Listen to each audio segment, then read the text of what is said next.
Welcome to My on Mondays, an explorative approach to the possessive my through narratives, art, and sound. Each Monday brings a new creation and unique perspective. My on Mondays is brought to you by Ming Studios, a contemporary art space and international artist residency program dedicated to the exhibition, experience, and exploration of arts and culture. Along with exhibiting artists from around the world, Ming also serves the community by hosting innovative programs including performances, workshops, screenings, readings, artist talks, and other cultural activities. For more information, or if you'd like to participate in My on Mondays, you can visit our website at mingstudios.org.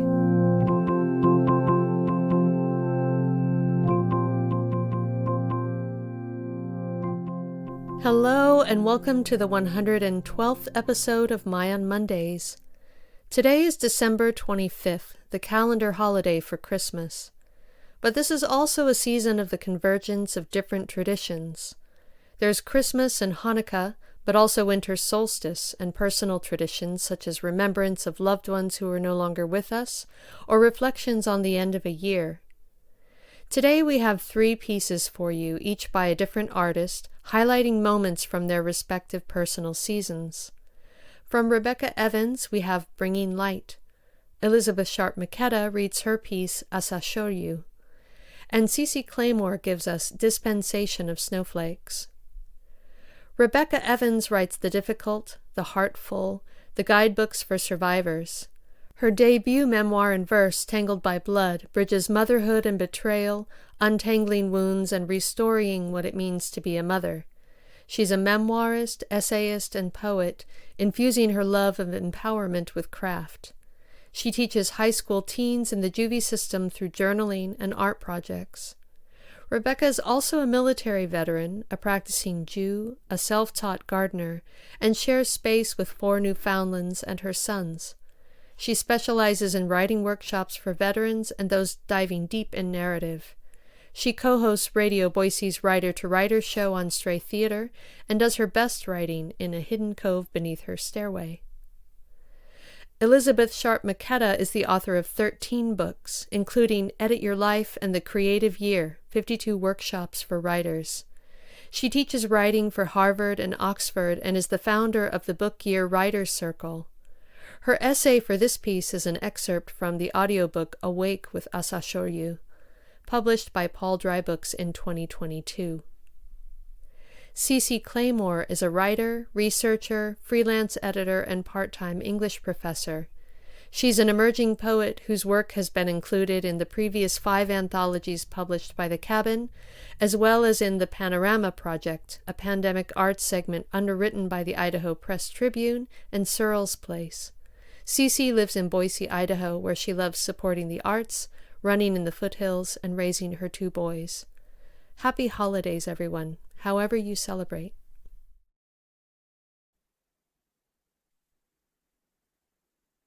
I'm Rebecca Evans, and I wanted to share a couple pieces on the concept of bringing light, being light in the world, especially right now.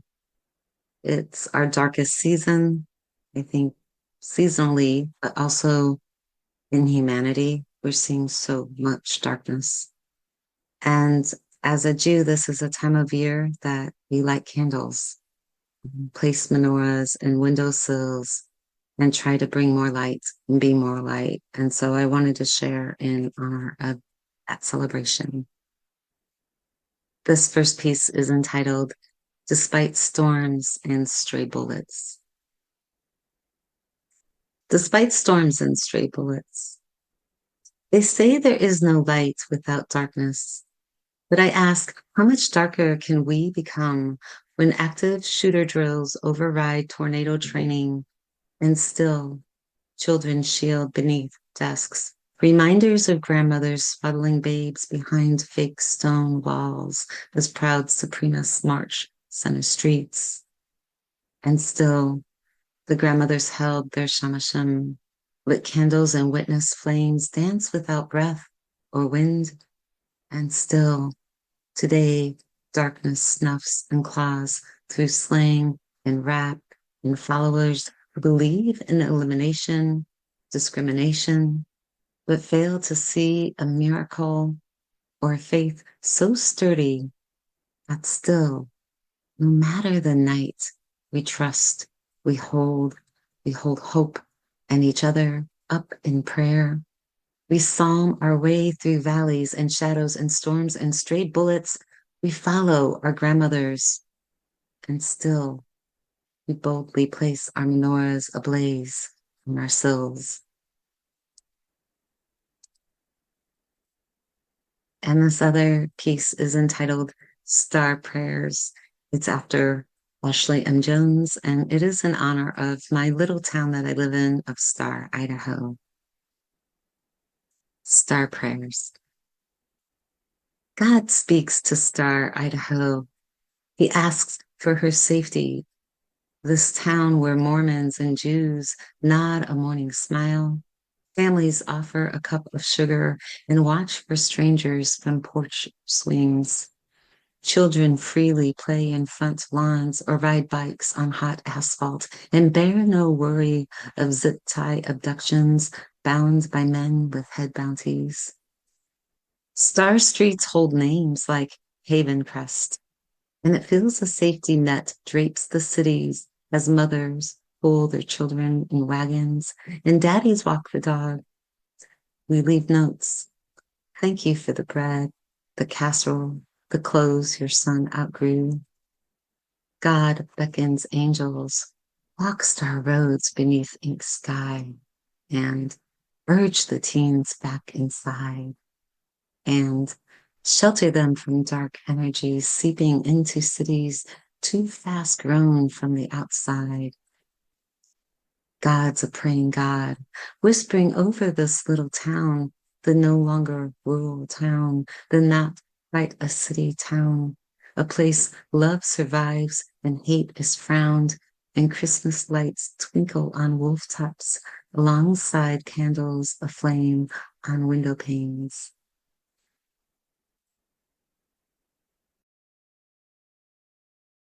Awake with Asashoryu. 1. I am awake.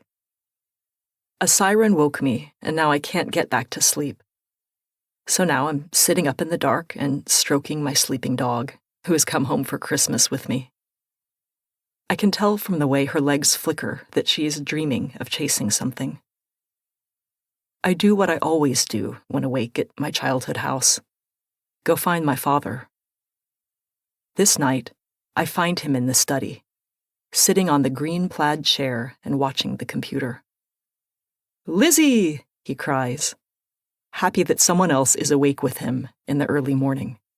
"You're just in time to see sumo. Come sit. Do you want coffee?" He ushers me into the chair where he has been sitting, fills me a mug from the French press, and then stands behind me, fidgeting. He drinks coffee all day and all night, and his hands shake from it. He could never be a surgeon. But he would probably never want to be. In this way, I differ from my father. He is something, in his case, an attorney and a dad, and he is content being so. I fear being anything, ever, because it might keep me from being all the other things I might one day want to be. What I see on the computer screen surprises me. 2 enormous Japanese men with hair tucked into puffy brioche-like buns, slamming into each other. It takes me a long time to realize that none of the commentary is in English. "Dad," I ask, "how do you understand what's happening?" "If you see enough sumo, you begin to get things straight. Looky here. Watch what happens." One of the men is bowing around a circle, his diaper thong loincloth riding straight up the crack of his colossal buttocks. I'm embarrassed to be awake with my dad in the middle of the night, watching obese, mostly naked men wrestle.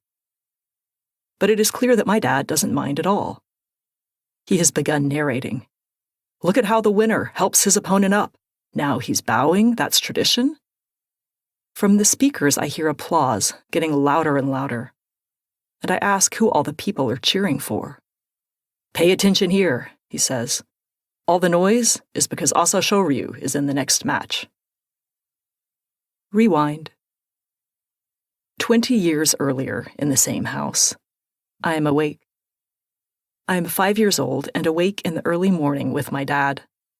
He reads the paper. I rest on the sofa and look up at the ceiling, spying a cockroach directly above me. I already know a few things about cockroaches from school. They do not have brains, but basal ganglia. This is why they can live partially smushed. Their only imperative is to stay alive, to win the civilization race. Dad, I ask, will it fall on me? Of course not, he says, and that minute it does, as if it heard and let go. I want to tell my father this. Although you are not immortal like the cockroaches, you are at least in better shape than the sumo wrestlers. But I do not say this. Certain things are better to say to yourself than to your dad. Instead, I kiss him on the forehead and go back to bed. 2. Remember those mornings, girl. Remember them. And one day you'll sing them back to yourself like that Hamelin piper sang his past to those rats. Soon your nights will have their own sleepwalking. Soon you will have a daughter and will wake each night in stark panic, dreaming of losing her. You will trace paths through your house, milk full and awake at night, in the early morning, in the dark dad hours when Asa Shoryu wrestles. Your dad will lose his mother in February, exactly a month after you give birth to a daughter. And it is sort of a transfer of souls, isn't it? Between an infant girl and a dying woman who share the same genes? Will they high-five on their ways in and out? So remember how, once upon a time at your childhood house, you were a daughter, just a daughter. You were so much somebody's daughter, with your old bedroom and your dog trailing behind your every step. You were your sleepless father's daughter. 3. This is who fathers are in fairy tales. The kings who protect their daughters from having any sort of fun. One king hires soldiers to spy on his daughters, all 12 of them, by tracking them down to a secret lair where they dance all night, ravaging their shoes, a habit that depletes their father's purse even more than any of their other princes' habits. That king, as a reward for this information, forces his eldest daughter to marry the soldier Snoop, as if she were her father's currency. Or else fathers are humble peasant men who build fences and beds and who fetch lettuces, rampion, arugula, and Rapunzel for their pregnant wives, doddering into the wrong garden and being forced, by a witch cleverer than he, to make a trade for the produce, his daughter, perhaps. And in Beauty and the Beast, the man loses his daughter again. He can give up his life to the beast, or he can give up his daughter's life. And when the daughter is quicker on the draw, the father shrugs as if to say, well, I'll get the check next time. My father is like none of these men. In fairy tales, fathers get that daughters are tricky. We traffic in half-truths. Sons will say what they mean and tell you where they're going. You might tell them not to go and they'll go anyway, but at least they'll tell you. But daughters are made up of secrets. And it is a father's job to crack those secrets. For the girl's own good, of course. But what if it is the other way around? 4. When I return to my parents' house for the Christmas holidays, it becomes clear to me that my father never sleeps. Not really. He falls asleep against his will in the early evenings, but then throttles awake throughout the night, wrestling with his work, with himself, or with whatever questions plague men after midnight. He always wakes by 2 a.m. This is convenient, because the sumo tournaments take place at that time, and my father can watch them live on the computer. The matches flicker in the night, lasting on average a few seconds, a minute at most. He goes downtown to his office at 6, 7 a.m., and what he does in between sumo and work, I have no idea. Works the crosswords, naps, munches on popcorn, watches Asashoryu rise to the top of the charts. My father likes many things about Asashoryu, his discipline and skill, and also his name, which translates to Blue Dragon of the Morning, and which has that strange sound ryu at the end, giving whiplash to an American tongue. I think my father also likes that Asashoryu is an outsider, Mongolian in a Japanese sport, and yet he keeps winning. He is a prodigy of sorts.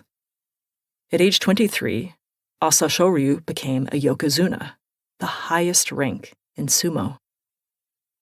But what my father likes most about Asashoryu is his reputation as sumo's bad boy. In 2003, Asashoryu is scolded and disqualified from a match because he pulled an opponent's top knot like a boy pulling a girl's pigtails to get attention in school. It was a childish move, but he was a child. In 2007, Asashoryu is suspended from competing because he got spotted playing soccer when he was supposed to be resting from an injury. The first time in sumo's 2,000-year history that a yokozuna is suspended. Mongolian liar! Headlines scream. Asa scoundrel! Websites pun. McKetta! Cartoon bubbles have him admit. I fucked up, I lose. From the Japanese word makeru, to fuck up. McKetta is past tense. We, incidentally, are McKettas. My dad is at once thrilled and appalled at Asashoryu's suspension.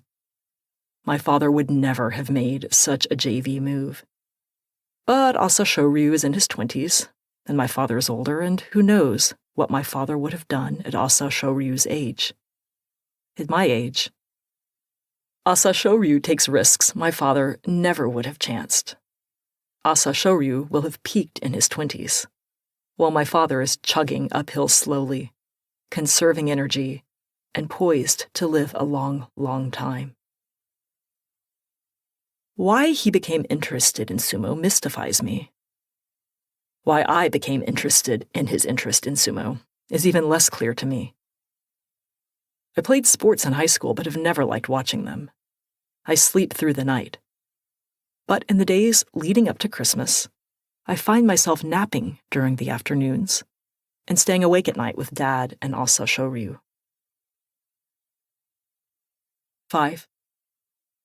My father drove a taxi when he was a young man. His college degree prepared him to become a mathematics professor, but he graduated during the Vietnam War, and so he drove a cab while he waited to be drafted. The war ended.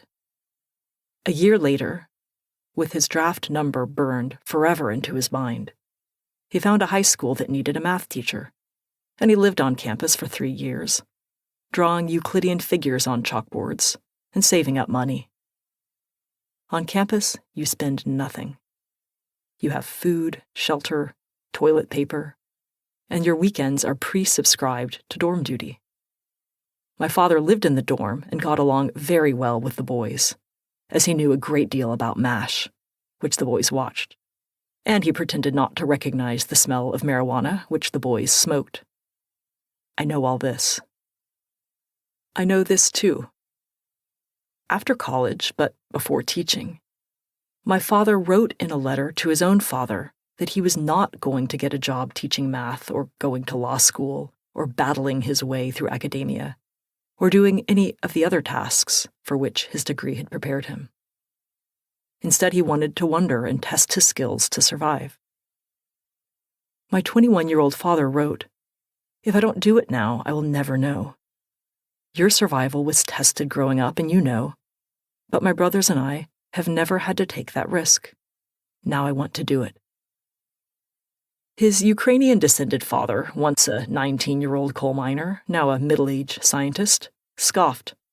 "What is the point of suffering?" he wrote back sensibly, "when your mother and I worked this hard to make a life that would keep you 3 boys safe and out of suffering? We did the suffering for you. Now your generation has evolved past it. Get a job, Mike, he said, and the conversation ended.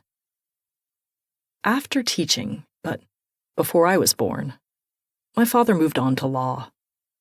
Yet when I imagine him in those days, before he had a daughter, I see him driving strangers through city streets, spinning the wheels in his eternal taxi. I imagine a ferry conductor, a raft man, a pathmaker who tamed himself before I existed. He is a man of great presence, and yet I see him in the great silence of fatherhood. I decide in my 20s that I wish to understand my father better. So I visit Washington, D.C., where he lived fresh out of law school, his hair still exuberantly red, his book pages still starchy. I visit the bakeries where he lunched, sampling the sandwiches he described. I stand in the snow at the base of his old driveway, which twists like a cartoon villain's beard down the suburban hillside. The window shades are drawn, so no wrong figures can replace the life that I have compiled and imposed upon this small gray frame. A light turns on upstairs. I walk downtown, near the office where he worked, the home of his first job at a desk. I wonder, how will he think of himself as he ages? How will he characterize the him in his life? Is a young father newly married? Or a math teacher, trying to get high school potheads to care about numbers? Or a mischievous teenager with a pocket full of chocolate slipped to him by his mother to sustain him through church? I search his local library, the empty lot where his bank used to be, the houses of several friends. I search the park where he took me as a child, pausing to wait for him on the swings. I try to look up his old lovers to give me some sense of him as he had been, but the only one I find is my mother. At evening, I leave my undertaking, tired and with aching feet. I turn a corner and read a map, wishing for a place to rest. I decide to look in one final place, in the cemetery. My father has always admired the austere beauty of graves. Graveyards are great places to walk, with their short, irreverently clipped grass, and my father dearly loves to walk. When my sisters and I were children, he took us to cemeteries to make grave rubbings. I start to enter the gates, but cannot. Now, as an adult, I fear the silence that wafts among the dead. So I stand on the curb and raise my hand for a taxi. Few taxis are out, but across the street, one stops. I see the silhouette of the driver. As he rolls the window down, I make out the bright red hair of a very young man. The driver doesn't call to ask where I'm going, and I don't tell him. He watches me for a long moment, and I know that he recognizes me. My crossing light is not green, and he shakes his head. I run for him anyway. I need to see him closely, to know his voice and to see that he's happy. I wave my hands so that he will understand what I want, so that he will wait. He winks and keeps driving. 6. During the holidays, when there is nobody at his office, my father is at a loss for what to do. One morning after Christmas, I have some errands to run. I need a book for school, a new toothbrush, a costume for a New Year's Eve party. I invite my father, and he gladly accepts, and the errands become a full-day affair that includes a drive to a landfill and a stop at a barbecue restaurant whose kitchen smokes and flames and reminds me of hell. At the restaurant, my father overorders, and we take 4 pounds of meat home to feed the dogs. At the costume shop, he buys several Mardi Gras masks. At Walmart, he buys a 4-foot squishy magenta caterpillar. It has happy plastic eyes and curly-Q plastic eyelashes and a stitched-on smile. He buys some artificial rose petals, too. He buys and buys and buys. When we arrive back home, he gives my mom the caterpillar and tosses a handful of the fake rose petals on the living room floor. "Mike," my mom says warningly, as the dogs begin to lick the petals. My father shrugs and picks them up and puts them back into the bag. Before going to bed, I spy the pink caterpillar in the laundry room. It has been squished on top of the cabinets, in the plastic crates with the dog's toys. That night, I stay awake until dawn on the phone with the man who will become my husband. I tell him about the caterpillar, and for some reason I almost begin to cry. My phone battery runs out and cuts us off. The next morning, I receive a voice message from him, saying he does not hate it when my phone cuts us off. Not at all. But instead he loves that we'd rather keep on talking and risk the cutoff than lose whatever seconds we might have left. 7. There is an overbelly and an underbelly to all fathers. The overbelly is his marriage to my mother, his 4 children, his house behind a gate, his line of black and navy suits that he wears each day to the office. The underbelly is that he separates his black and navy socks into opposite parts of his sock drawer and gets flustered if anybody mixes them up. The underbelly is that he hides chocolate candy in his sock drawer. The day I learned this was the same day I learned not to mix up his socks. The overbelly is his facility with numbers, the infinite city maps he keeps in his head, the fact that he always, always, always wins at cards, even though I've never known him to initiate a card game. The underbelly is his sleeplessness, how his nights last forever and he fills them with sumo, and how he bites his nails when he's nervous before trial or on the way to the airport. His smile is both over and underbelly. So is his punctuality. It is overbelly in that he is always the first to arrive for meetings and events.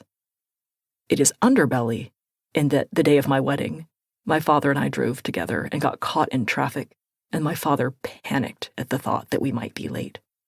And then what? I wondered. What wedding starts without the bride? It is underbelly that he does not eat when my mother is out of town. Or he eats, but only hard-boiled eggs, labeled in a plastic bowl in the refrigerator, and pre-popped popcorn from a bag. He drinks coffee from a French press. The pomegranate seeds of his underworld are few and unnourishing, but somehow they sustain him. It is overbelly that he makes a lot of money, and overbelly, too, that he spends it in excess. But it is underbelly that money means little to him, which is why he always has too much. Money for him is something to shed, an ugly, guilty thing that is best given away. Sumo swells one belly into the other. Once I am asked in an elevator in the town where I grew up, in a building near the building where my dad works downtown, if it is true that my dad has begun sumo wrestling. It is true, and it is not true. 8. To become a sumo wrestler, you must fill your belly with beer and rice, starting when you are young, so that by adulthood your stomach will have stretched to accommodate all the food you will need. In sumo, the body is master, not the mind. The only just comparison is a pregnant woman, first trimester, when the alien enters and needs to eat. Like horses, sumo wrestlers live in heya, training stables. And also like horses, they are fed, dressed, exercised, according to a traditional code that will help them win. They wake early at 5 a.m. to exercise and fast. They fast for hours, so that by the time they eat lunch, their body is in fat-storing starvation mode. For their 2 daily meals, sumo wrestlers eat chanko nabe, single pot soups of fish, meat, and vegetables, and they eat bowl after bowl of rice until they cannot hold any more. Then they nap, so the calories will quickly become fat. Like horses, their manes are ceremoniously tended. simply to fix a sumo wrestler's hair requires a 10-year apprenticeship. When a sumo career ends, the wrestler must sacrifice his hair. His top knot is cut off in a ritual inside the sumo ring.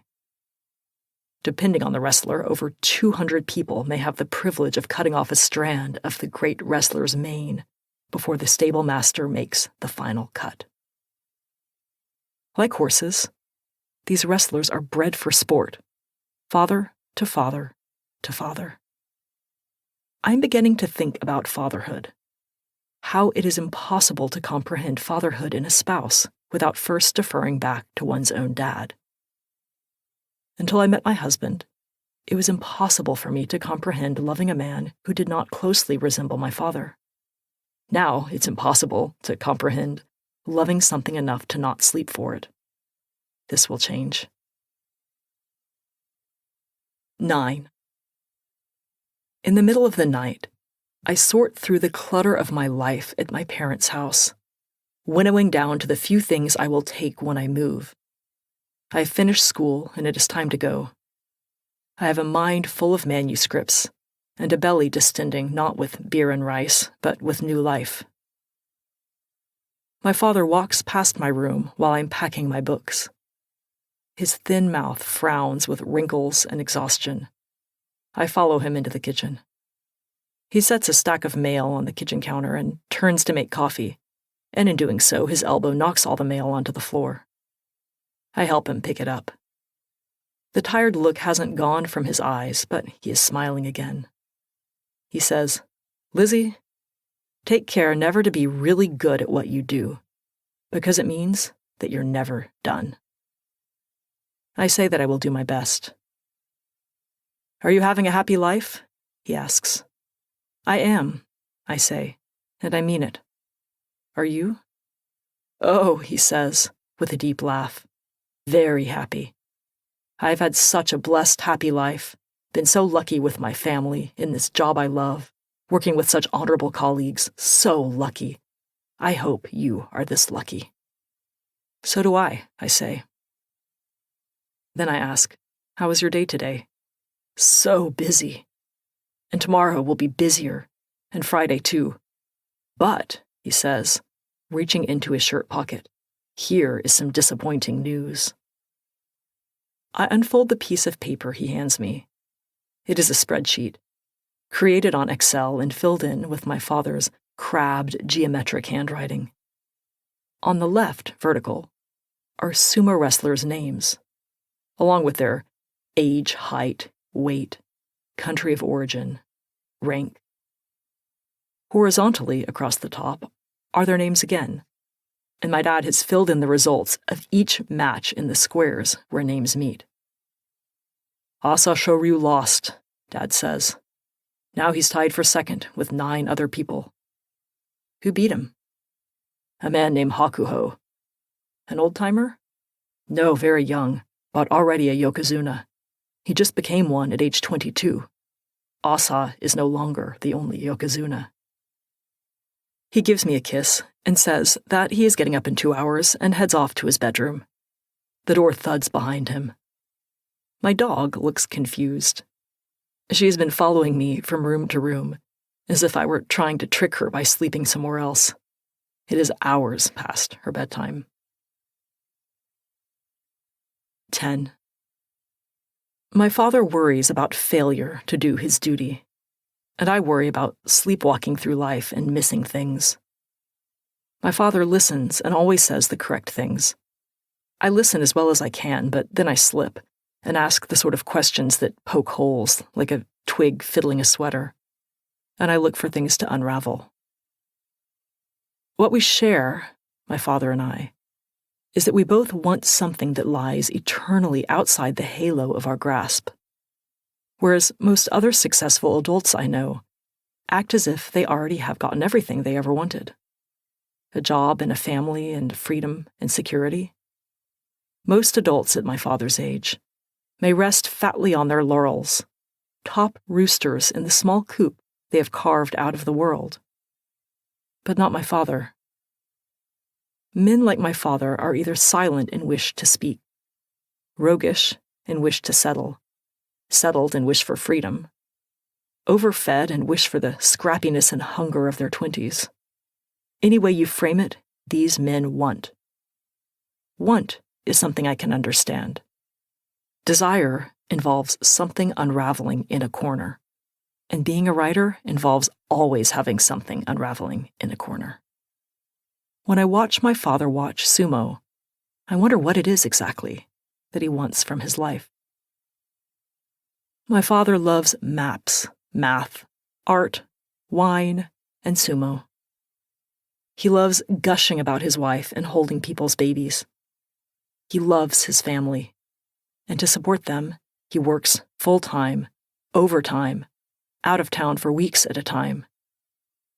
My father taught me about achievement and commitment and love, but I grew up interested only in love and writing. And I knew always that writing is really only a way to love the world full-time. In my late 20s, I was perched and ready to fly, moving from the city of my childhood into a new city, a new decade. My dreams were shifting, lightening. I had shed the heavy sleep, the dreams of myself as a precarious block in a towering legacy where I could fall in fear and disappoint the father I loved. I could fuck up. McKetta, like us a scoundrel, but without ever having peaked. I told myself sternly, you have a choice. Figure out what you want from life, and either stay asleep to it or wake yourself up. So I ran through the security gates of 30, and the metal detectors caught my steely poison dreams and forbade me from carrying them through. What I carried instead were my dog, and my husband's dog, and my laptop filled with 12 years' worth of stories. A few black dresses, a teapot, a library card, a small collection of expensive hats bought for me by my father. 11.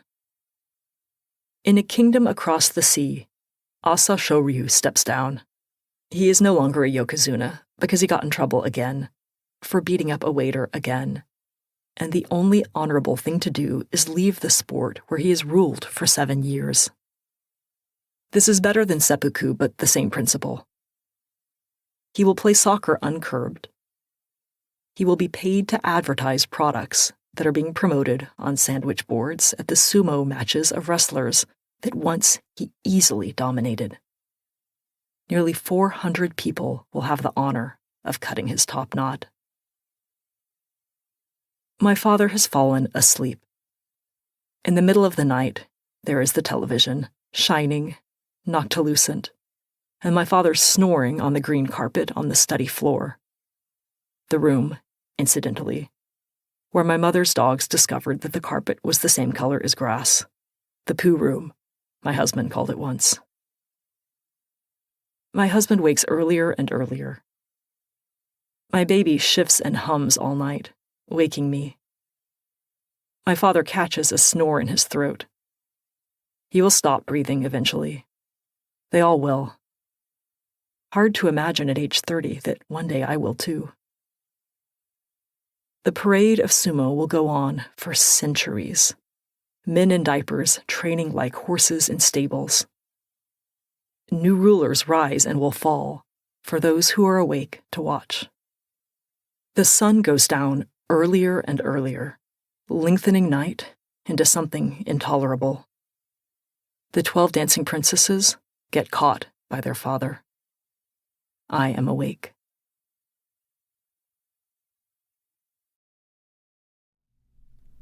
The Dispensation of Snowflakes. The dispensation of snowflakes, a baptism, sky sprinkling earth, returning to wells and to waves and rivers, quenching deserts and eventually flooding streams. The dispensation of snowflakes is communion under a dome of cloud. Open your mouth and catch hosts straight from the heavens, you being of earth, you with your own tributaries. Swallow and feel as grace runs through the body, holiness in an intricate speck, landing on your eyelash, melting down your face, dissolving on your tongue, running cool down the throat. The sacraments celebrate you. The sacraments are a welcoming.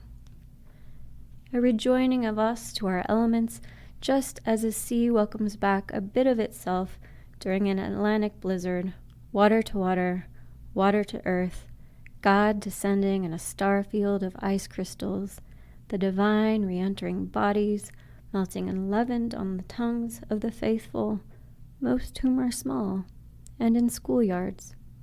You are called to be like them. Heeding the call or no, beads of benediction will sparkle on heads and hair, the elements sending us into our silence of falling snow, elements also the praise of raging rivers, christened by their own source.